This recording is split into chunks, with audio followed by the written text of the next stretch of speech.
Jesus, conforme Mateus escreveu. Para a leitura do capítulo 5. É parte do Sermão do Monte, versículo 41. Mateus 5, verso 41.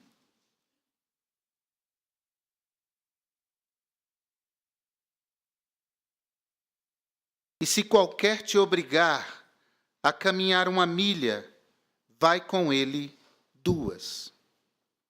Te adoramos, meu Deus, na beleza da tua santidade. E bendizemos o teu nome pelas maravilhas que fazes em nós e através de nós. Pelo teu povo reunido neste lugar. E, ó Deus, desejoso de ouvir a tua voz. Ó Pai, este que contigo fala é cheio de limites.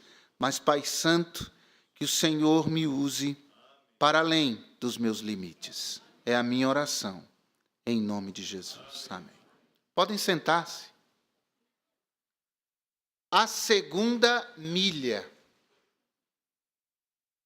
Um dos personagens mais fantásticos da Escritura, ele é pouco conhecido. A Bíblia não fala quase nada a respeito dele, a não ser que, pelo menos 200 anos antes do seu nascimento, Deus tenha usado um profeta para anunciar que este homem haveria de nascer. Ele seria usado como um pastor, como um servo nas mãos de Deus para abençoar o povo dele, a nação de Israel. Seu nome Ciro, o rei persa.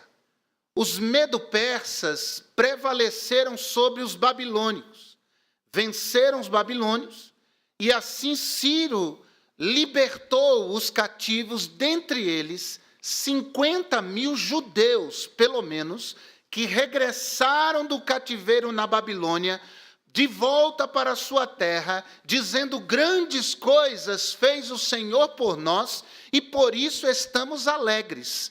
E eles cantavam glorificando a Deus, porque Deus usara um incrédulo.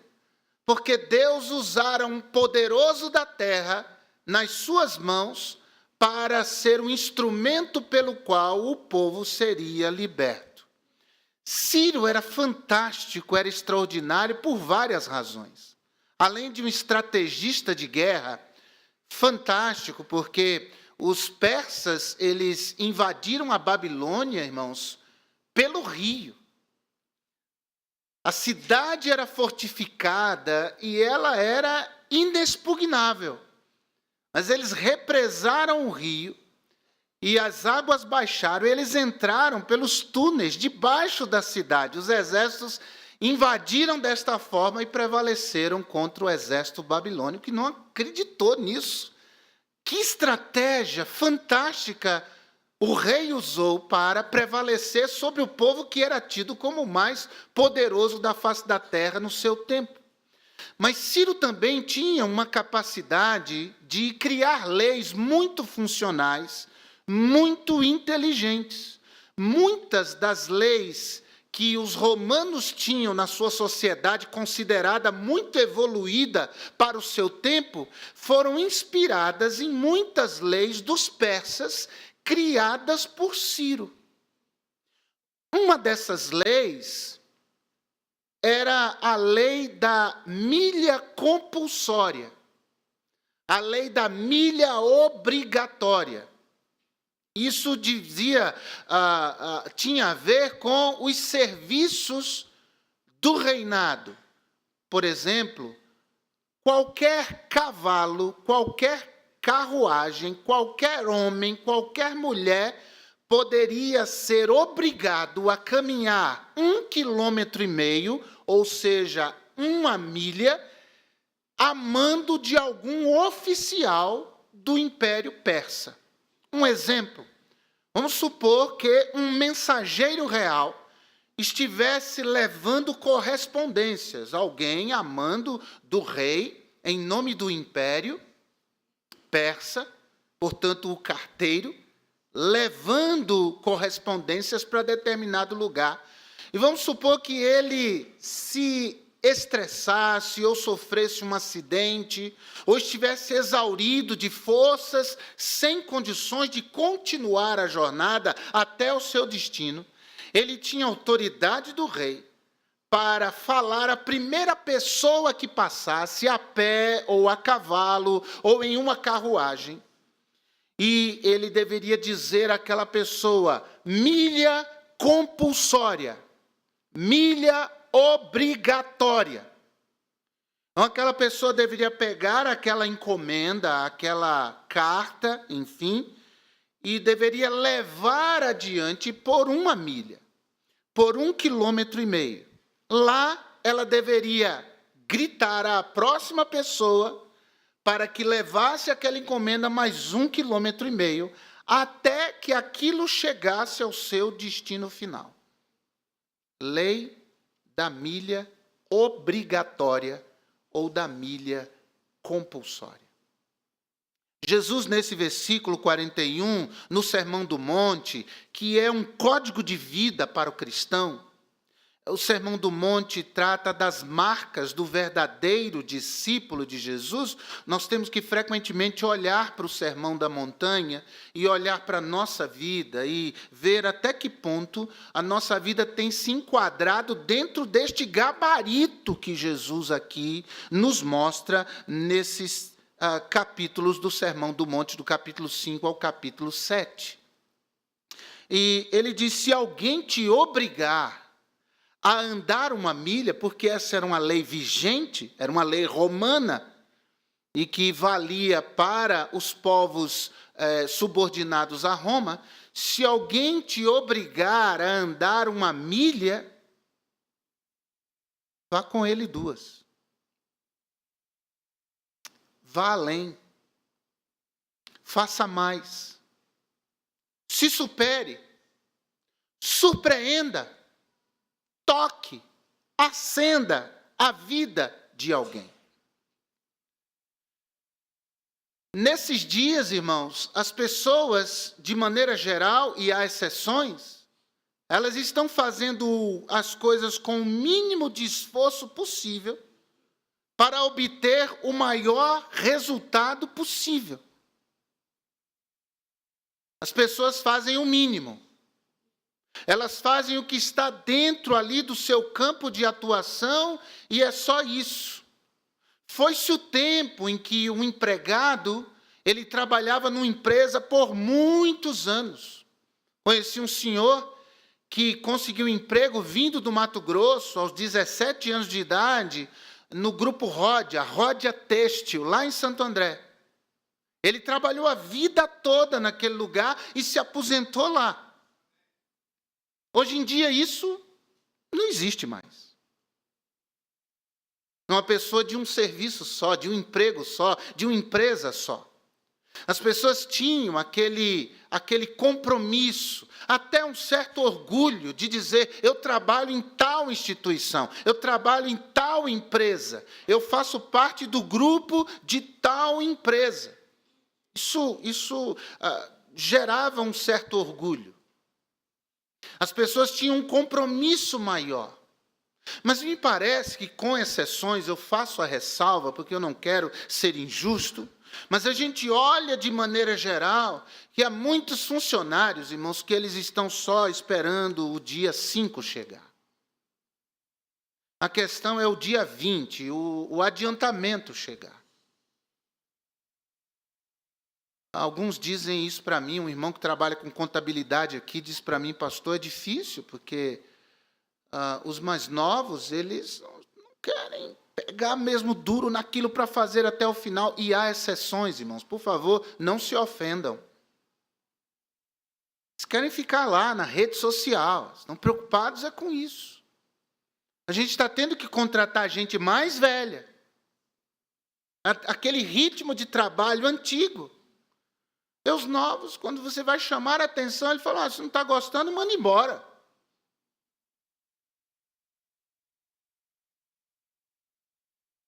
E me parece que isso tende a se tornar senso comum. Nos casamentos está assim: não está feliz, vai embora, separa, acaba. Vai. As pessoas não estão mais comprometidas em levar aquilo que elas empreenderam força adiante. E me parece que, no meio do povo de Deus, essa mentalidade vem ganhando espaço. O mínimo possível, o mínimo esforço possível. Mas, ao mesmo tempo, eu quero grandes resultados. Eu quero frequentar um lugar que exija de mim o mínimo possível. Que pregue mensagens que não firam a minha consciência. Que falem de uma postura que eu preciso ter. Não, eu não quero isso. Eu quero ter a postura que eu achar melhor, mais conveniente, mais confortável. Eu quero ser cristão, não à moda da Bíblia, ao modo do que a Bíblia diz. Eu falei aqui quarta-feira de orar pelas autoridades constituídas, e eu não tenho partido político, irmão. Eu tenho uma posição sobre esse povo. Eu vou ficar calado e guardo para mim. Porque todos calçam 40. Ih, falei já. Todos calçam o mesmo número. Mas a Bíblia diz que eu devo orar pelas autoridades constituídas.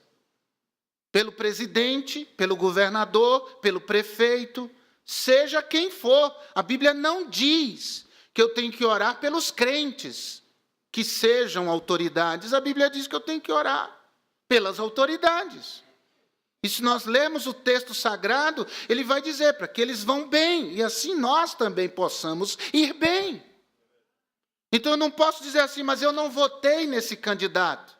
Eu devo orar para Deus pôr juízo na cabeça dele. Eu devo orar para que Deus impeça ele de fazer coisas que atrapalhem o andamento da obra de Deus. Eu devo orar para que pessoas que todo lugar tem servo de Deus, pessoas que trabalhem ali, que tenham acesso a ele, que possam ser usados como instrumentos poderosos para falar de Cristo para ele, eu tenho que orar. Então eu não posso dizer mais, eu não oro porque isso ou aquilo. A Bíblia diz que eu tenho que orar. O Evangelho não é a minha imagem e semelhança. Então é a Bíblia que tem que se encaixar a mim. Eu tenho que lutar para me encaixar dentro da palavra de Deus. Deve ser assim. Mas nós vivemos essa mentalidade também no meio do povo de Deus. E eu estou falando de modo geral. Há exceções. E a minha oração é que nós sejamos exceção. Mas me parece isso, eu não gostei. Eu vou procurar um lugar onde eu não seja cobrado. Onde, quem disse que se cobra? É nem por força, nem violência, mas é pelo Espírito Santo. Mas nós somos servos e Deus é Senhor. Jesus está aqui dando aos seus discípulos essa perspectiva de ir além, de que o verdadeiro discípulo de Jesus tem uma performance diferenciada. Ele se diferencia. Ele faz mais do que se convencionou fazer no mundo. Por isso Jesus falou da segunda milha. Ora, se a primeira milha é a milha da lei, é a milha da obrigatoriedade, é a milha da autoridade, faça isso mesmo sem querer fazer, faça isso obrigatoriamente. A milha do Evangelho, a segunda milha, é a milha do amor, é a milha da gratidão. É a milha de quem foi alcançado por Deus e teve um coração mudado e a vida mudada e age não como o padrão convencional, mas age de um modo diferenciado, porque diferente é o Cristo que o alcançou, o salvou e o transformou. Então nós devemos viver não debaixo da marca da primeira milha, mas sim da segunda milha. Por isso, em primeiro lugar, eu quero falar sobre a segunda milha nos relacionamentos. Nós não podemos ter relacionamentos baseados na milha da obrigatoriedade, mas do amor, como disse. Agora, não é fácil se relacionar. Porque eu não sou fácil e você não é fácil. Nós não somos fáceis. Seres humanos são seres complexos e que criam complexidades. Essa é a grande realidade. Um homem ficou numa ilha deserta por muitos anos. Uma das primeiras coisas que ele fez foi construir um templo para adorar ao seu Deus. E os anos passaram e uma embarcação passou por lá e viu aquele náufrago, aquele homem desfigurado, pedindo ajuda. Eles chegaram lá. E o homem contou a história dele. Só que as pessoas olharam e viram que tinha 3 templos construídos em vez de um só.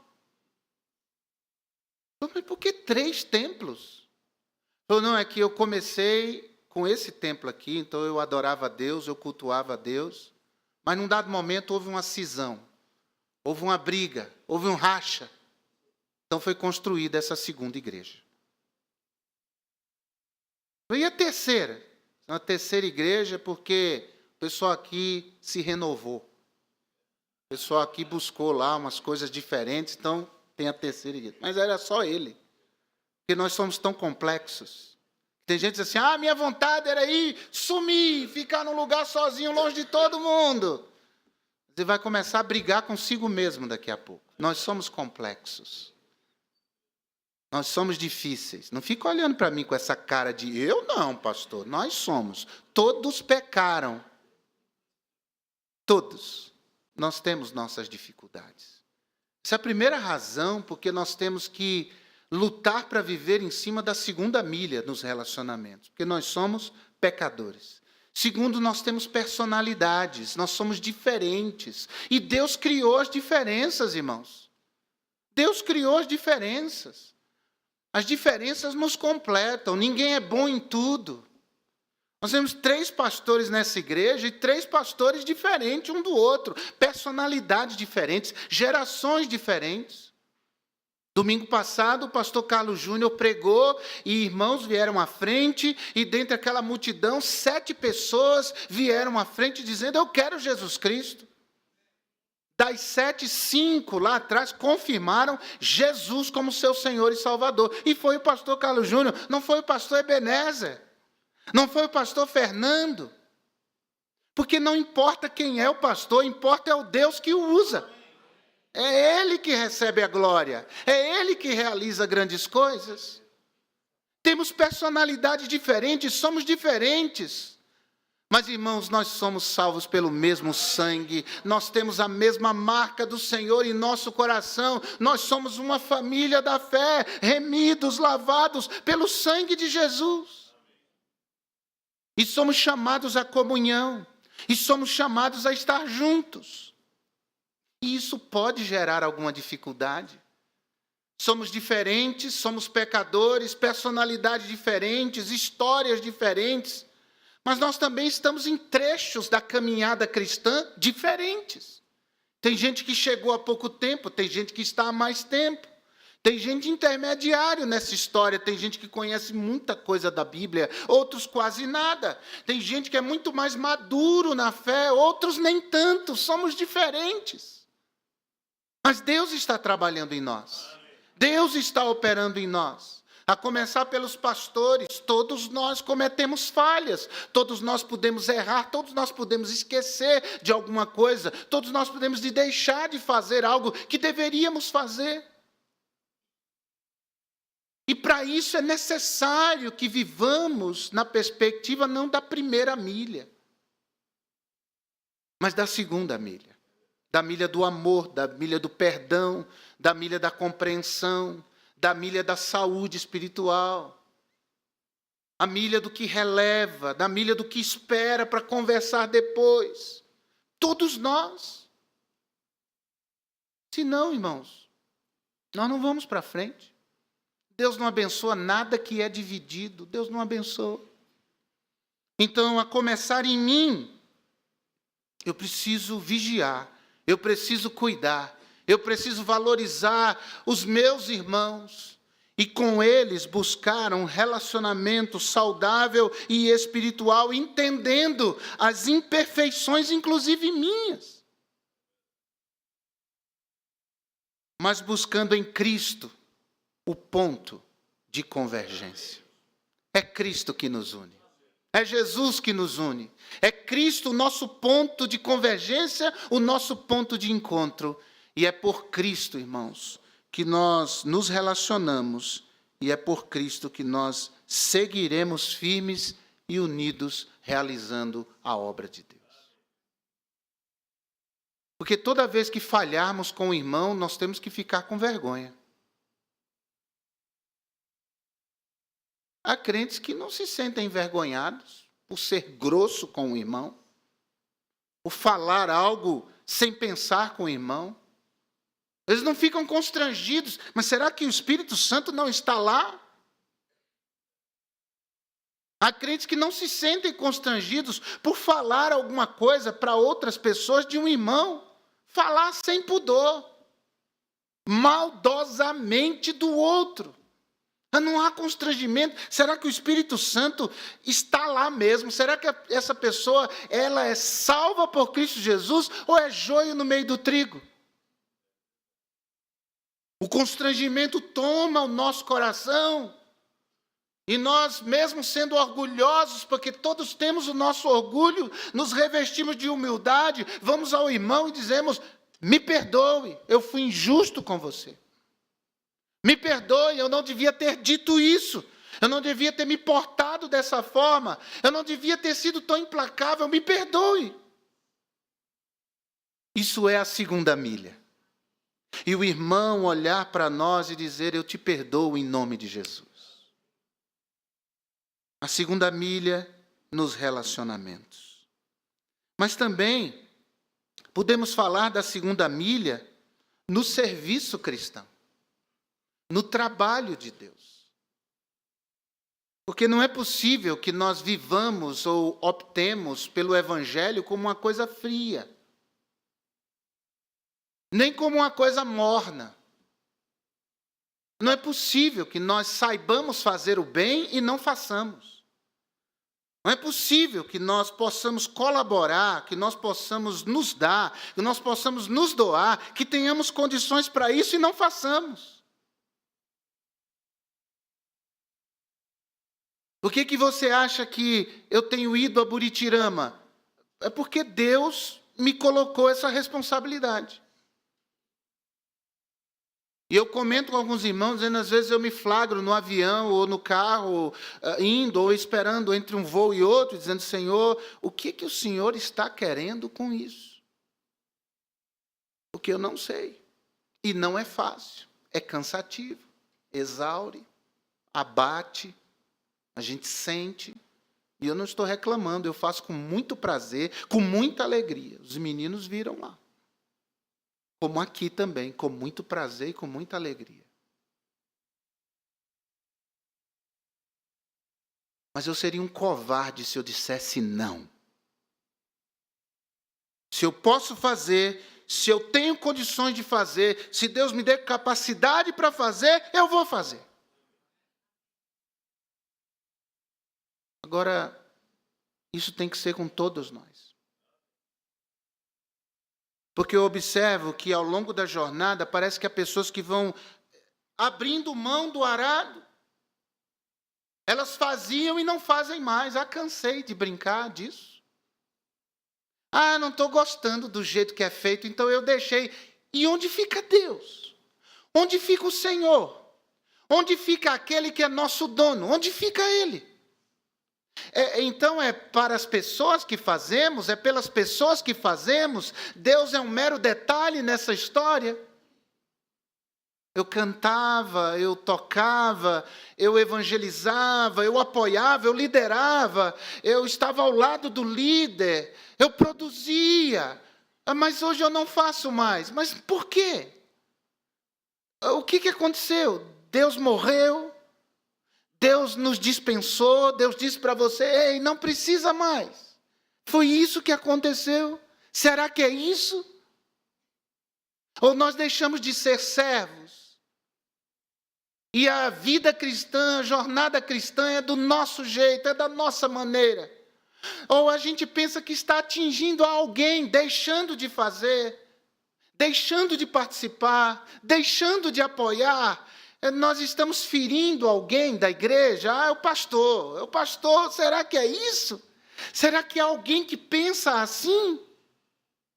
Está totalmente equivocada. Porque somos o que somos e fazemos o que fazemos, irmãos, porque somos servos de Deus, fazemos para Deus, nós amamos a Deus. E para Deus a gente sempre pode fazer um pouco mais. Sempre. Sempre. Se nós pararmos para pensar com honestidade, há coisas que deixamos de fazer, deixamos de apoiar, deixamos de participar, não é porque não nos falta tempo. É porque isso não é prioridade para nós. Outras coisas são prioridades. E nós sempre teremos tempo para aquilo que nós priorizamos.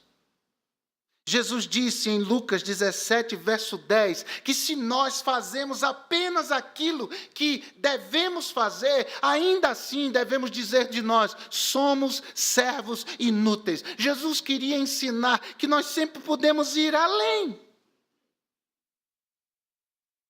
Eu aprendi isso, que você vai dar uma carona para alguém depois do culto. Não, pastor, me deixa aqui mesmo que eu pego. Não, me deixa aqui mesmo não, eu vou levar você até a sua casa. Eu já levei gente lá no Campo Limpo, depois da escola do culto aqui. Pessoa lá no ponto, esperando. Só, Márcia, quem está ali? Entra aí, irmã. Ô, pastor, me deixa ali no terminal Santo Amaro. Não é Santo Amaro, esqueci. João Dias. Obrigado. Eu disse, tá bom. Tá bom nada. Pastor, João Dias é aqui, eu vou lhe levar em casa. A gente pode fazer um pouco mais?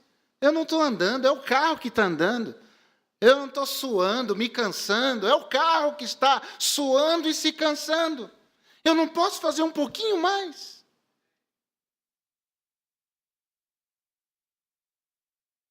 Eu ganhei uma cesta bonita, tem frutas, tem isso. Eu não posso abençoar alguém.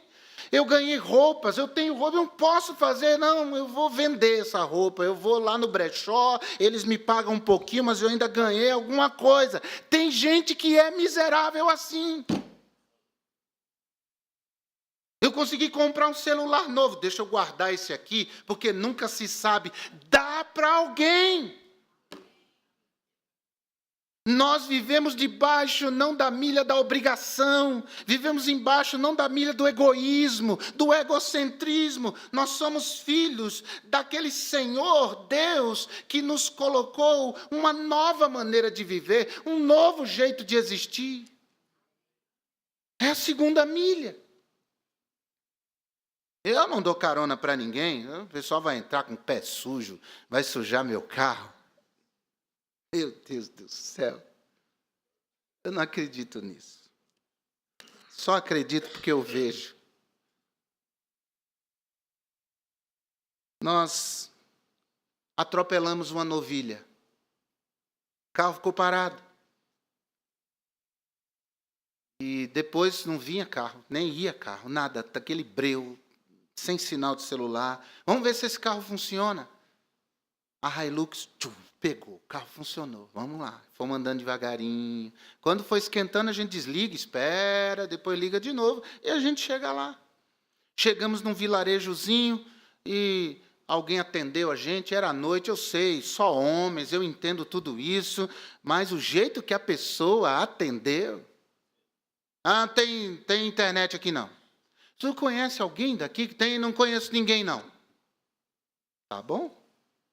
Entramos no carro de novo e fomos devagarinho. Chegamos no outro lugar, a mesma coisa, mas saiu uma senhora, de longe nos atendeu, chamou o rapaz veio, meio desconfiado, mas depois ele viu que éramos pessoas dignas. Veio outro com a senha da internet, isso no meio do nada, um lugar chamado Pratos Finos. Um lugar de gente fina. E, de repente, irmãos, eles estavam lá com a gente, conversando e tal. Mas passa o caminhão, Desce, o que aconteceu? E desce o povo do caminhão. O que houve? Aí a gente contou que vacas atravessaram, tal, pegamos uma novilha, tadinha, está agonizando lá. Ah, é uma novilha? Hoje nós vamos comer churrasco. Absurdo, irmãos. E foram, eu já estava com dó do bichinho. Fiquei com mais dó ainda. Passou um outro carro bonito, um carrão, grandão.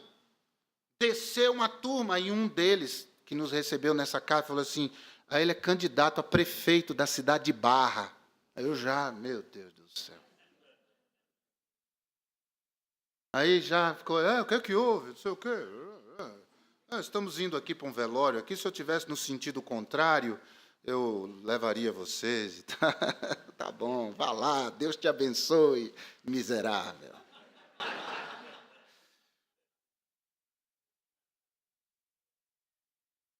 Mas o crente não é o sacerdote, o crente não é o levita, o crente na história de Jesus é o samaritano. Poderia só ter passado como os outros dois e ido embora, mas ele se importou, ele estendeu a mão, ele ajudou, ele andou a segunda milha, colocou aquele homem moribundo, quase morto, na sua montaria, levou para um lugar, disse, olha, cuida dele aí, eu vou voltar aqui, toma o dinheiro, eu pago. Colocou óleo nas feridas daquele homem. Em nome de Jesus, e eu digo isso com muita humildade. Se você fazia e não faz, resolva a sua vida e venha fazer algo para Deus, para a obra de Deus, para as coisas de Deus. Com muita humildade. Se você produzia muito e não tem produzido, em nome de Jesus, acerte sua vida e volte a produzir. Faça para Deus, faça para a glória de Deus. Tudo é para Deus, não é para mim, não é para a igreja, é para o Senhor. Ele é o nosso dono. A segunda milha no serviço a Deus. Mas, enfim, por fim, podemos falar também, não só da segunda milha nos relacionamentos, no serviço cristão, mas a segunda milha na salvação.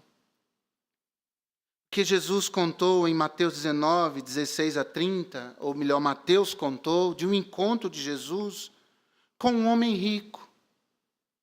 Em passagens paralelas, não parece que é um jovem, não parece que é um mancebo, parece que é um homem maduro, nós não sabemos ao certo. Mas um homem que, inquirido por Jesus, depois de ter perguntado a ele, o que farei para herdar a vida eterna? Jesus disse, você sabe os mandamentos. E se verdade ou não, aquele homem disse, eu tenho cumprido todos desde a minha juventude. Por isso que talvez não era tão jovem assim. Desde a minha meninice, eu tenho cumprido. E Jesus olha para ele, a Bíblia diz que Jesus o amou, essa expressão, Jesus o amou, e disse com amor, portanto, falta-te uma coisa. Vai, venda tudo o que você tem, dê o dinheiro aos pobres. Olha que proposta. Dê tudo. Venha e me siga. Para aqueles que acreditam que Deus só amou alguns, Jesus amou alguém que o rejeitou. Que aquele homem virou as costas e desapareceu na poeira densa da primeira milha. Há pessoas que sabem tudo da salvação, da mensagem da salvação, eles gostam dos hinos, eles conhecem os crentes, eles até participam de cultos, eles de certa forma se envolvem, quando há uma campanha na igreja, eles doam, eles apoiam, eles falam bem, eles gostam. Mas chega aquele momento, eles ficam só na primeira milha, eles não vão além. eles não abraçam Cristo pela fé. Eles não abraçam a radicalidade do Evangelho. Eles não abraçam a radicalidade da renúncia do próprio eu, da própria vida, por amor a Cristo. E eles ficam para trás. Bem, eles ganham, porque continuam mantendo o seu status, a sua vida, mas eles perdem na eternidade. Você já pensou, esse rapaz, se não se converteu no inferno, as coisas que passam pela sua cabeça até hoje? Porque na lei de Deus, perde quem ganha e ganha quem perde, quem abre mão. Aquele homem ganhou o mundo e perdeu a sua alma, porque não teve coragem suficiente para andar uma milha a mais. Ficou ali. E se é o seu caso, em nome de Jesus, ou você que acompanha pela internet, em nome de Jesus, Cristo te chama a dar passos além. E a nós também. Ou a nossa vida vai se resumir a uma vida ensimesmada, a uma vida que tudo gira em torno de si, onde Deus é um acessório, onde Deus é um detalhe, onde Deus é uma datazinha na minha agenda, é o domingo de manhã. Onde Deus é isso. Mas o resto, eu é que ocupo. Eu é que sou dono. Eu é que dirijo. Eu é que comando. O Senhor Jesus, nessa manhã, vem a nós para dizer que nós podemos ir além. Então, proponha no seu coração ir além. Nós sempre podemos ir além, fazer mais, nos superar e andar vitoriosamente, trilhando nesta segunda milha. Você podia orar comigo agora. Nos relacionamentos, ande a segunda milha. Deus vai